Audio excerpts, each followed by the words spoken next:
नमस्कार। सोचिए, एक दिन अचानक आपके बैंक खाते में 10 लाख रुपए या उससे भी ज्यादा रकम आ जाए। केंद्रीय कर्मचारियों और पेंशनर्स के बीच इस वक्त सबसे बड़ी चर्चा यही है। 8वें वेतन आयोग को लेकर ऐसे संकेत सामने आ रहे हैं कि अगर कुछ अहम प्रस्ताव मंजूर होते हैं तो लाखों कर्मचारियों को भारी एरियर मिल सकता है। जी हां, चर्चा है कि कुछ कर्मचारियों को 10 लाख रुपए से लेकर 16 लाख रुपए तक का एरियर मिल सकता है।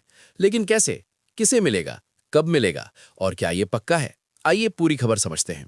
सबसे पहले समझिए फिटमेंट फैक्टर क्या है। फिटमेंट फैक्टर वो मल्टीप्लायर होता है जिसके आधार पर कर्मचारियों की मौजूदा बेसिक सैलरी को बढ़ाकर नई बेसिक सैलरी तय की जाती है। 7वें वेतन आयोग में ये 2.57 था।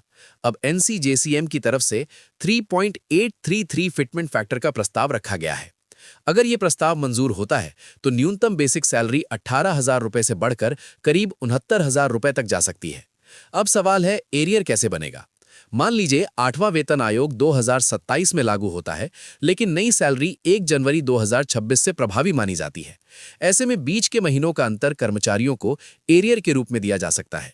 अगर सितंबर 2027 तक लागू होता है तो करीब 20 महीने का एरियर बन सकता है। अब देखिए संभावित गणना।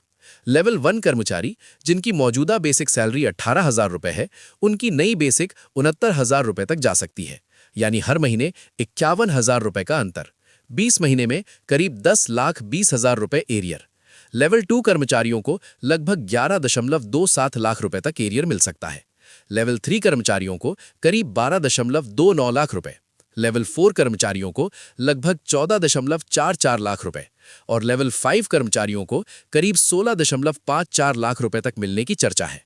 यानी अगर ये प्रस्ताव लागू होता है तो कर्मचारियों के खाते में बड़ी रकम आ सकती है। अब बात पेंशनर्स की। अगर बेसिक पेंशन में भी इसी आधार पर संशोधन होता है तो लाखों पेंशनर्स को भी पेंशन एरियर मिल सकता है।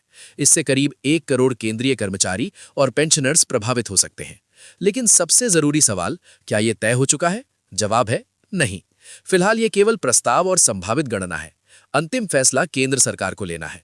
यह भी तय नहीं है कि 3.833 फिटमेंट फैक्टर मंजूर होगा या नहीं, और यह भी स्पष्ट नहीं कि लागू तारीख 1 जनवरी 2026 मानी जाएगी या बाद की कोई तारीख।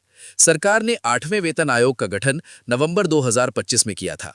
आयोग को रिपोर्ट देने के लिए 18 महीने का समय दिया गया है, यानी मई 2027 तक सिफारिशें आ सकती हैं। उसके बाद मंजूरी प्रक्रिया में कुछ और महीने लग सकते हैं।